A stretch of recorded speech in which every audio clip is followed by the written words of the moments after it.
Hi guys, welcome to my YouTube channel. I had to put on my reaching hat. Hear me out. Thank you for clicking. I just want to say something real quick before I get started. I'm very stressed out and I've been breaking out a lot, and I almost didn't film this video because I was insecure about my skin. So now I brought attention to it, but I just don't judge me. This case is too important for me to be worried about something that trivial, so I am gonna push through. Today we're gonna be talking about the peculiar disappearance of 10-year-old Breasia Terrell.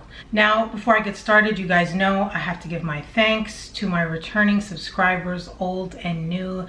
You guys know how I feel about you. I love you. I appreciate you. Thank you so much for your support. I'll never stop saying thank you. And if you are new here, hi, this is me. I wear a tinfoil hat. I talk about true crime and conspiracies, and it's supposed to be satire. This is not serious. Relax. Also, I have a new chair. It's my new throne, and this is my conspiracy crown, if you will. Okay, moving on. Nobody cares. Now, 10-year-old Breasia Terrell has been missing for over 2 weeks now, and I've had my eye on this case for, I would say, about a week, maybe a bit more. And I just kept thinking she was going to be found, and I kept thinking, okay, well, this search and that search, and this person's in jail, and the mother, you know, it just, I'm really shocked that they haven't found her yet. And let's just dive in. I'm kind of shocked at the amount of rumors that people have and theories about what actually happened and who they're blaming. It's really strange. I'm just going to give you guys the facts, and of course, as usual on my channel, I give you facts, you decide for yourself. All right? Now, Breasia Terrell is a 10-year-old girl. She is just 4 feet 5 inches and 75 pounds, itty bitty. She was last seen during the wee hours of Friday, July 10th, 2020. So, like I said, a little over 2 weeks ago. She was last seen around the 2700 block of East 53rd Street in Davenport, Iowa. So she was last seen wearing a white t-shirt, a white shorts, and pink flip-flops. Remember that? That's gonna come in a little bit later. The first kind of strange thing is who she was with when she went missing. See, Breasia was with her brother's father, so it's not her biological father, but it's her brother's father, and that's where she was last seen, and a lot of people think that he is the one who did it. Breasia had gone to spend the night with her brother's father, and her brother as well. They both were there with Henry Earl Dinkins. Hours after it was reported that Breasia was missing, Henry Dinkins was arrested. But he wasn't arrested in connection with her disappearance. He was arrested, let me be specific here, on one count of a word that rhymes with flex. He was a flex offender. He was with his girlfriend at his girlfriend's house. She was there too, remember that. But he hadn't notified who he's supposed to notify of the address change. So they got him on a technicality. Now, the fact that he's a flex offender, it's not a good sign considering that 10-year-old Breasia is missing. Now, according to the arrest affidavit, they say that on Friday, the day that she was reported missing, they executed a search warrant at his home. When they did that, well, where he was staying, they spoke to the girlfriend, and the girlfriend let them know that he had been staying with her for over a month. And that's when they realized that, you know, this address is not the current address that he has on file, and he should have reported that, and it's been over a month. So that's why they got him on that technicality. I went to look up what his offense was and if it was anything similar to, you know, what could have happened to Breasia. And what I found was that he was 17 at the time.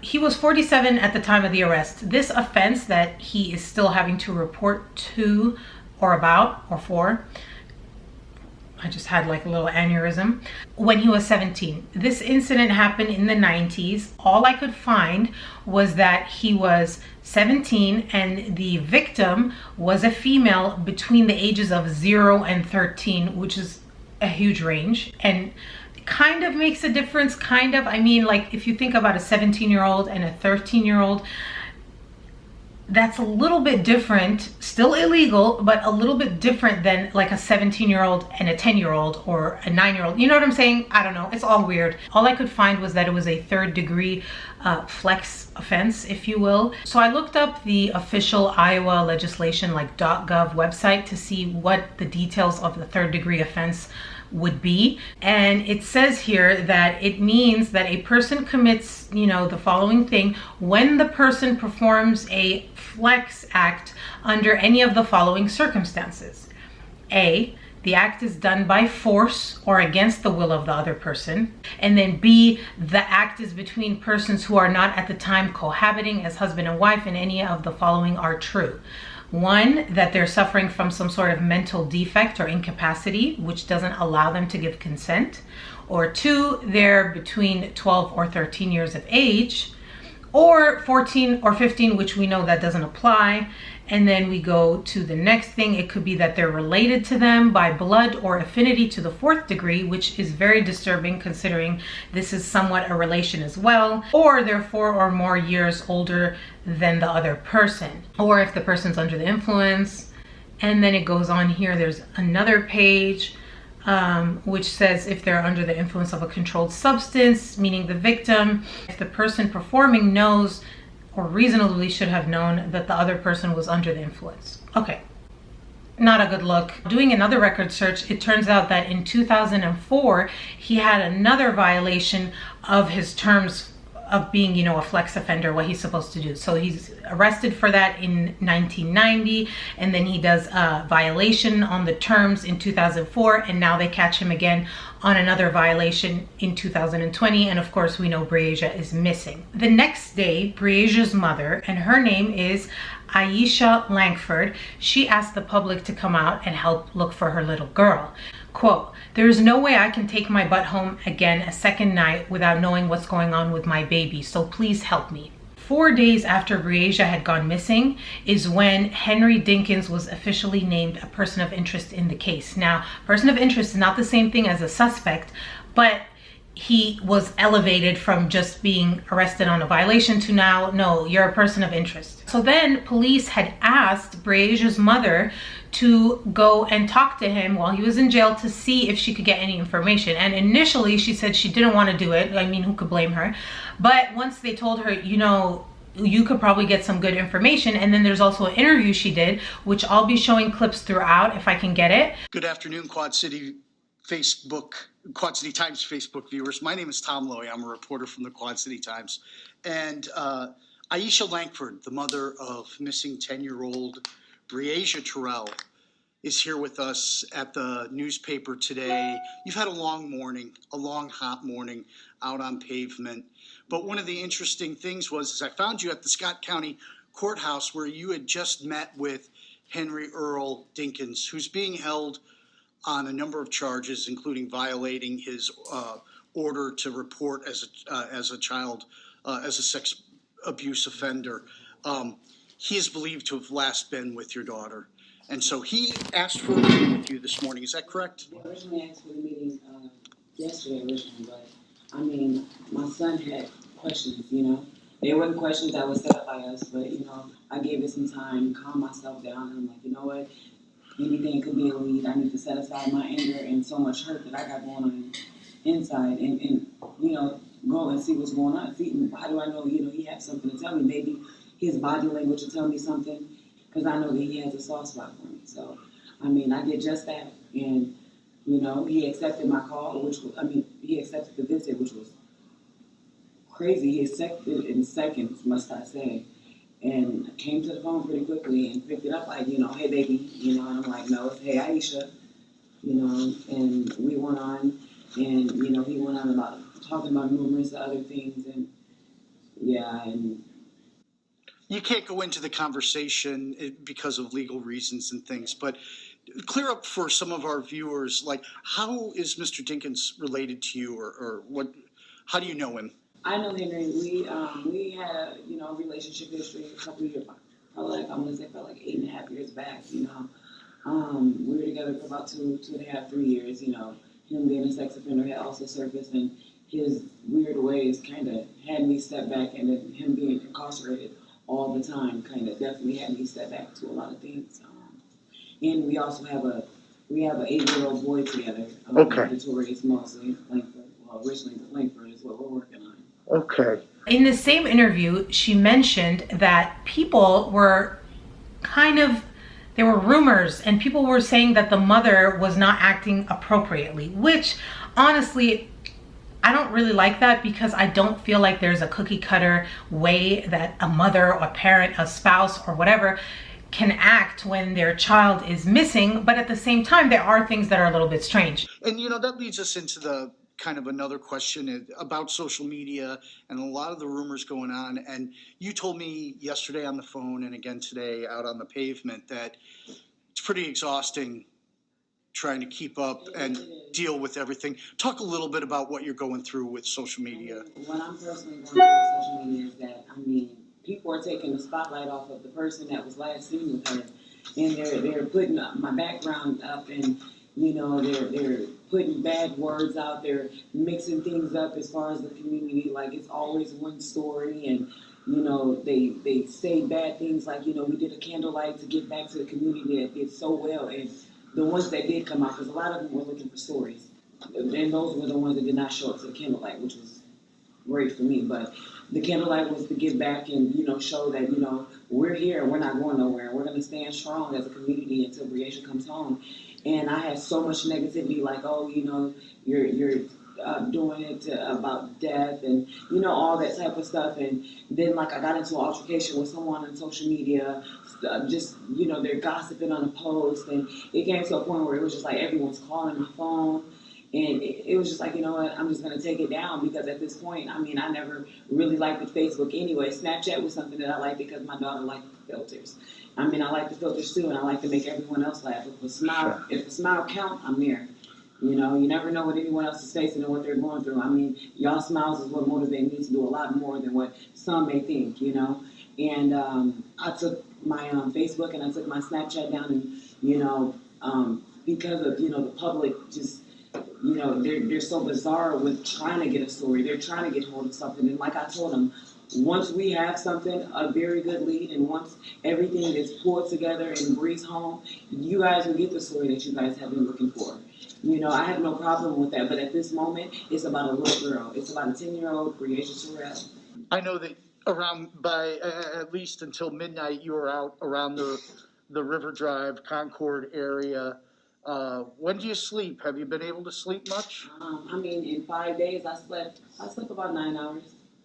I haven't been able to eat anything. I ate a couple snacks yesterday. Like, I ate probably like 6 pretzels and like 6 of the little cracker chips. And, but I keep a lot of fluid in, and me personally, I'm a bit weak, but I keep vitamins down to keep myself motivated, because to me, I can't eat unless I'm able to eat a meal with my baby. I have bags under my eyes, and I'm tired. I haven't did anything to my hair in 5 days, because I'm out here looking. Right. It doesn't matter what I put on. I'm out here. I'm running around. If I had to jump through a lake, I'm jumping through it. Lines of communication good with the law enforcement and with the police? But a lot of our family, we kind of act out of anger because we're hurt. We're going in 5 days and no leads, no nothing. For a community to have so much negative to say, no one comes forward about this beautiful girl of mine, this 10-year-old girl. And, we're all hurt. We're all restless. Like, we can't sleep. Sometimes we have to make ourselves sleep for about 20, 30 minutes. Like, I watched her sleep. She looked so peaceful, and I really wanted to slap her. But, to me, she was peaceful when she was sleeping, and that gave me that much more of a pull. Like, I may not be able to sleep, so I'm going to get up and make me some coffee, and I'm going to sit up and wait till everybody else wake up, and we gather together and see what we're going to do for the day. Some people say because I'm not shedding any tears at the moment that, I show no emotions. Internally, I'm weak. Like, Like, I'm drained, and I got to be able to be strong for her on the outside. That's why I ask for no hugs. I ask for no one to come towards me with tears, because for me, that hit home for me. It breaks my heart to to even be here. Like, I almost wanted to shed a tear when I left the jailhouse, but I have to be strong, because I know that by me being so weak inside, I believe that I may collapse and I may lose it. And I need to keep myself together. Then there's a little technicality, which I'm not sure how important it is, so I'm gonna say it and we'll see. But there was a weird conflict of interest with Dinkins' attorney, where his attorney had to remove himself because his wife was actually Breasia's teacher, and they felt like there was a conflict of interest there. In the motion to withdraw counsel, when he's explaining that his wife is Breasia's teacher, he also says that his wife had received information that would, quote, create a conflict of interest with Mr. Dinkins. I don't know what that means, but again, not looking good for Mr. Dinkins. So then on Tuesday, July 14th, the chief of police came out and he gave new details about the person of interest, Henry Dinkins. And that was his vehicles. They had impounded 3 vehicles that he had, and they asked the public for any information regarding these vehicles or the whereabouts of Henry Dinkins during the time that Breasia went missing. So the vehicles are a 2007 maroon Chevy Impala, a 2012 black Chevy Camaro, and a 1980s Kings Highway motorhome. These are all currently under the possession of the investigators, and that's where they are right now. Now, this is something that people were very, very upset with, and I think, I don't know, well, let me just tell you. The next day, on July 15th, was when the Amber Alert was finally issued for Breasia, and there were people that were upset that it took 5 days to get an Amber Alert. Oh my God, I'm gonna sneeze.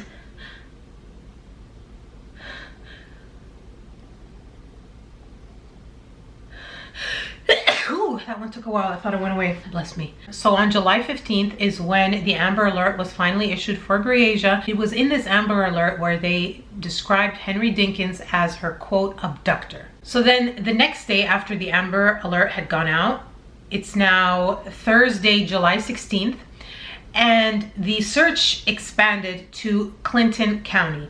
When asked about why police had mentioned that the search was expanding to this area, they had said that they had got some information and that's why they were searching this area.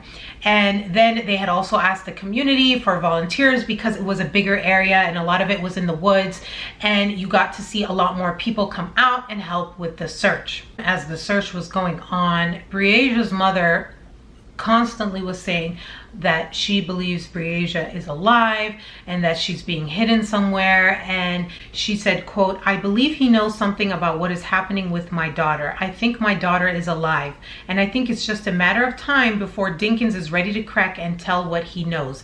That's what I honestly believe. Clinton, by the way, the area that they were searching, it's about an hour's drive from Davenport, which is where they're from and where Breasia went missing. So it was during this search where they had asked for the public's help and a lot of people were volunteering, where I found a lot of people saying things on social media about the search. You know, talk about a psychic who said something about a red barn or a red something, and then people were saying that they went to the area with the red, there was like a red structure of some sort that the psychic had mentioned, and apparently she had like passed out near that structure. And then other people were saying there was a foul odor coming from that area, and so a lot of people went there and started focusing on that area. And then there was this picture. Now, I don't know how legitimate this is, as of course this is from Twitter, but there was a picture of a white t-shirt. Now remember earlier in the video I told you that she was last seen wearing a white t-shirt and shorts and pink flip-flops. So they found this dirty white t-shirt that looked like a kid's t-shirt. They said that they were going to give it to investigators. Investigators haven't been saying much, so it's possible that they have the shirt and it is related to her. It's possible this shirt has nothing to do with her. I don't know. So then the Davenport Fire Department was seen in a boat at the lagoon searching. They didn't say why, but it wasn't a good sign. People were freaked out, like, oh no, is she, you know, in the lagoon?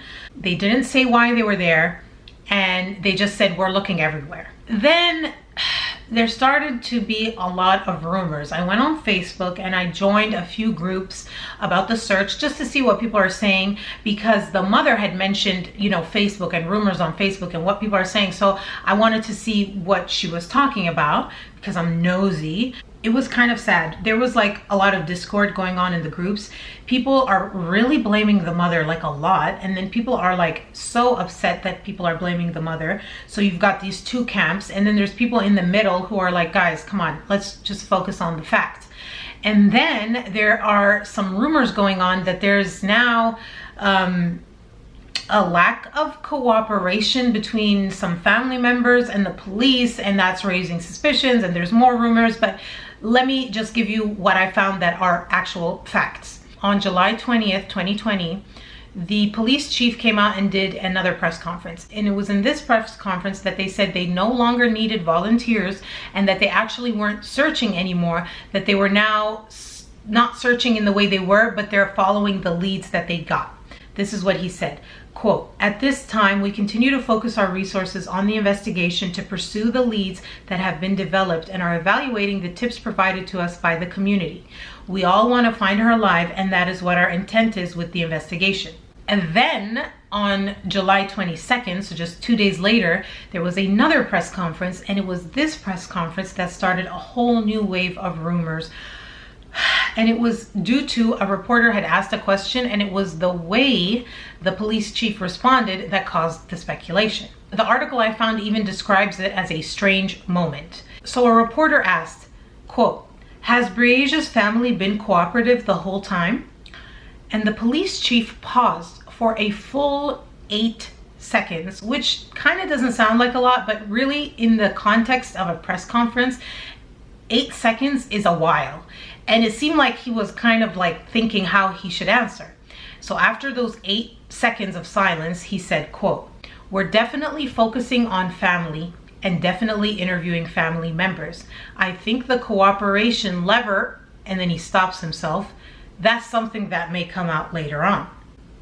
So of course, social media, who already were speculating and kind of pointing fingers at this person and that person, said, well, what's that all about? In that same press conference, the 8-second silence press conference, the police chief also said, quote, that they were executing a number of warrants and searches. So this could be totally standard, like, you know, we need to check this house and this place, or it could be not standard. I'm really not sure here, but you know, I'm just telling you what I found, okay? Please let me know what you think below. Share this video if you can to get the word out for Breasia, because I haven't been seeing a lot of videos about her, and I really think more people need to know about this case. And hopefully we can find her and she's safe and sound and everything's okay, and it's just some crazy thing. But honestly, I had hope with the whole JJ and Tylee thing, and it was like cold water in my face. So I'm a little bit jaded now, and I kind of feel like it's not looking good for the girl. Anyway, thank you guys so much for watching. Please subscribe if you haven't already. Stay safe out there, please. And thank you so much for watching. I'll see you guys in the next one. Bye. Bye. I'm so embarrassed.